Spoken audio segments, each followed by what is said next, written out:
اور پھر آگے فرمایا وَيَقُولُونَ مَتَىٰ هَٰذَا الْوَعْدُ إِن كُنتُمْ صَادِقِينَ. چونکہ کیڑے نکالنے والے جو ہے نا ان کا کام کیا ہوتا ہے, دلائل کو ایک طرف رکھو, کچھ نہ کچھ الٹے سوالات پوچھ کے کنفیوژن میں ڈال دو. تو فوراً یہ سوال کرتے تھے کہ اچھا جب قرآن کہہ رہا ہے دوبارہ جمع ہوں گے, حساب ہوگا, وہ کب ہوگا, ڈیٹ بتائیں, اس کی ڈیٹ کیوں نہیں بتا رہے آپ. تو اللہ نے فرمایا کہ تمہیں تاریخ سے کیا لینا دینا ہے, ہم کیوں بتائیں. کسی چیز کی تاریخ اگر کسی کو معلوم نہ ہو تو اس سے یہ لازم نہیں آتا کہ ایسا دن واقع ہوگا ہی نہیں. مصلحت ہے. جیسے موسیٰ علیہ السلام کو اللہ نے کوہ طور پہ بلایا تو حضرت موسیٰ سے اللہ نے فرمایا اکاد اخفیہا, اے موسیٰ قیامت آئے گی لیکن اس کا ٹائم اور وقت کسی کو نہیں بتاؤں گا میں. اسی اللہ کی مرضی ہے, نہیں بتایا اللہ نے. تو اللہ نے فرمایا کہ وَيَقُولُونَ مَتَىٰ هَٰذَا الْوَعْدُ إِن كُنتُمْ صَادِقِينَ. اے نبی آپ سے کہتے ہیں اگر سچے ہو تو ٹائم بتاؤ کب آئے گی. وَيَقُولُونَ مَتَىٰ هَٰذَا الْوَعْدُ إِن كُنتُمْ صَادِقِينَ قُلْ إِنَّمَا الْعِلْمُ عِندَ اللَّهِ, کہہ دیجئے اس کا علم صرف کس کے پاس ہے, اللہ کے پاس ہے. وَإِنَّمَا أَنَا نَذِيرٌ مُّبِينٌ, اگر میں نے قیامت لانی ہوتی تو میں بتاتا, لانے والا اللہ ہے, وہ نہیں بتا رہا تو میں کہاں سے بتاؤں تمہیں بھائی. کیسی صاف باتیں ہیں نا. اللہ نہ کرے محمد صلی اللہ علیہ وسلم جھوٹے نبی ہوتے, معاذ اللہ, تو بتا دیتے فلاں تاریخ کو آئے گی, 100 سال کے بعد آئے گی. آپ کہتے ہیں یہ جتنے لوگ ہیں 100 سال کے اندر تو میں بھی چلا جاؤں, وہ بھی چلیں گے. تو بھائی جو جھوٹا نبی ہوتا ہے کہہ رہے میری دکانداری تو چلی جائے گی نا, باقی لوگ بھاڑ میں جو مرضی کریں بھاڑ میں جائیں, مجھے اس سے کیا ہے. کیا خیال ہے بھائی, وہ کچھ بھی کہہ دیتے, کہتے چلو میں 100 سال کے بعد کا ٹائم بتا دیتا ہوں, اور 100 سال سے پہلے تو ہم بھی چلے جائیں گے, یہ سارے دنیا سے چلے جائیں گے. بعد والے اگر مجھے جھوٹا سمجھتے بھی ہیں تو جب دنیا سے میں چلا ہی گیا تو میں نے جو مالی جو مفاد حاصل کرنے تھے, عزت حاصل کرنی تھی, پیسہ حاصل کرنا تھا, خواہشات پوری کرنی تھی, میرے تو مزے ہو ہی جائیں گے نا. تو صاف پتہ چلتا ہے کہ آپ صلی اللہ علیہ وسلم یہ دنیا کے لیے نہیں کر رہے تھے. کیونکہ جو شخص اللہ پر جھوٹ باندھ سکتا ہے کہ میں اللہ کا نبی ہوں, اتنا بڑا جھوٹ, وہ جھوٹی تاریخ گھڑ کے کیوں نہیں بیان کر سکتا بھائی. کیا ہو گیا بھائی جان, وہ جھوٹی تاریخ بیان کرنے میں اس کو کتنا ٹائم لگے گا. لیکن نہ, جب سورج گرہن ہوا نا نبی کے دور میں, تو عرب میں یہ مشہور تھا کہ جب کسی بڑی شخصیت کا انتقال ہوتا ہے یا کوئی بڑی شخصیت پیدا ہوتی ہے تو چاند اور سورج اس وقت گرہن ہوتے ہیں. اللہ کی قدرت, اسی دن نبی کے بیٹے کا انتقال ہوا اور چاند یا سورج گرہن ہو گیا.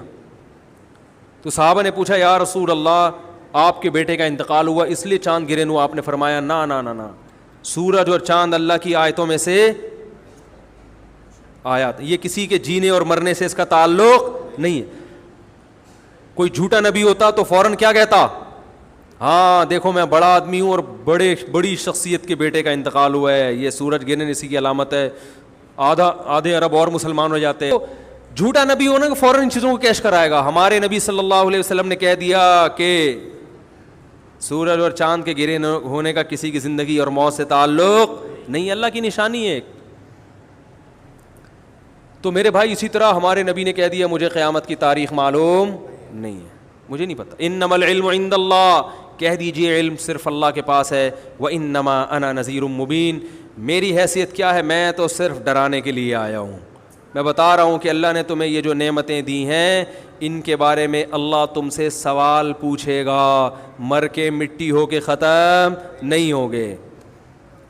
آج ختم کر دیتے ہیں سورہ ملک کو. وانما انا نذیر مبین فلما رأوه زلفة سیئت وجوہ الذین کفروا وقیل هذا الذی کنتم به تدعون. اللہ نے اپنے نبی کو تسلی دی, فرمایا جب یہ اس جہنم کو اپنی آنکھوں سے دیکھیں گے نا جو نافرمانوں کے لیے تیار کر کے رکھی ہے, تو ابھی تو کہہ رہے ہیں اس جہنم میں جانے کا ٹائم بتائیں, لیکن جب دیکھیں گے تو ان کے چہرے بگڑ جائیں گے. جیسے کسی چیز سے نفرت ہوتی ہے انسان کو اور اسے دیکھ کے چہرہ بگڑ جاتا ہے. وقیل هذا الذی, اور کہا جائے گا یہ ہے وہ آگ جس کا تم دعویٰ کیا کرتے تھے, مانگا کرتے تھے کہ کب آئے گی. تم کہتے تھے ہمارے سامنے یہ آگ لے کر آؤ ہم دیکھیں, تو یہ ہے جس کو تم مانگا کرتے تھے. آج تمہارے مانگنے پر اللہ نے یہ تمہارے سامنے رکھ دی ہے. پھر اللہ نے اپنے نبی سے کہا کہ آپ ان کو آخری اعلان سنا دیں. قل ارأیتم ان اہلکنی اللہ ومن معی او رحمنا فمن یجیر الکافرین من عذاب علیم.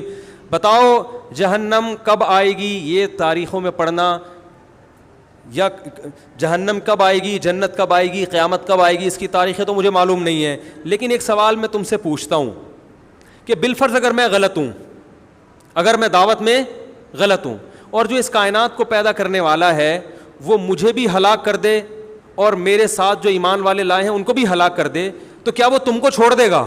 تم تو صاف انکار کر رہے ہو اس کا، تمہیں کیسے چھوڑ دے گا وہ؟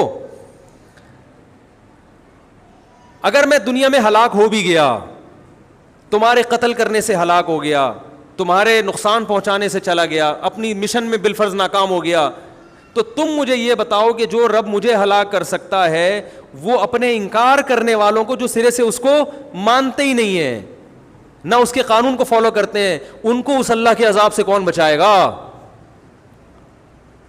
یہ بھی ایک سمجھانے کا انداز ہوتا ہے. اور پھر اللہ نے ایک دلیل، قل هو الرحمن آمنا به وعلیہ توکلنا، اور اے نبی ان سے کہہ دیجئے وہ اللہ صرف اللہ نہیں ہے، اس کی صفت ہے رحمت کرنے والا.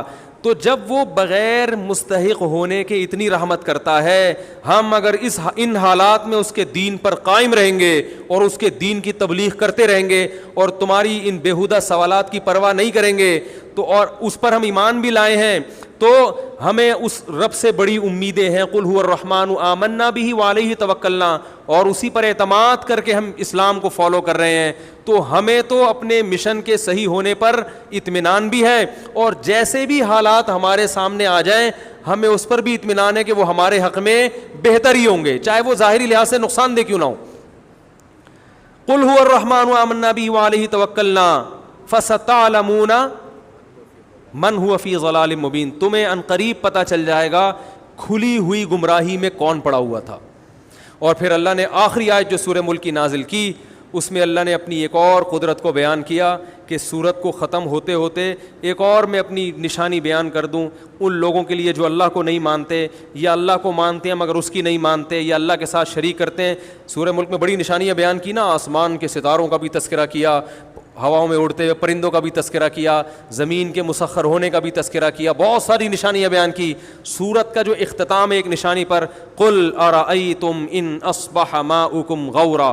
مجھ پر لوگ اکثر یہ اعتراض کرتے ہیں عقلی باتیں بہت کرتے ہیں، عقلی باتیں. تو بھائی اسلام تو نام ہی عقل کا ہے، قرآن بار بار عقل استعمال کرنے کا حکم دے رہا ہے نا، قرآن میں عقلی دلیلیں زیادہ ہیں. بہت مشکل ہے، ابھی کیا ہو گیا، بہت مشکل نہیں ہے، بہت آسان ہے سمجھانا. یہ میری تکیہ کلام بن گیا ہے نا، کیا کروں میں، مجبور ہوں. بہت آسان ہے سمجھانا، اب پھر مزہ نہیں آئے گا. تو قرآن نے عقلی دلائل بہت دی ہیں. سورج کا اختتام کس پر ہو رہا ہے؟ ایک عقلی دلیل پر کہ عقل استعمال کرو.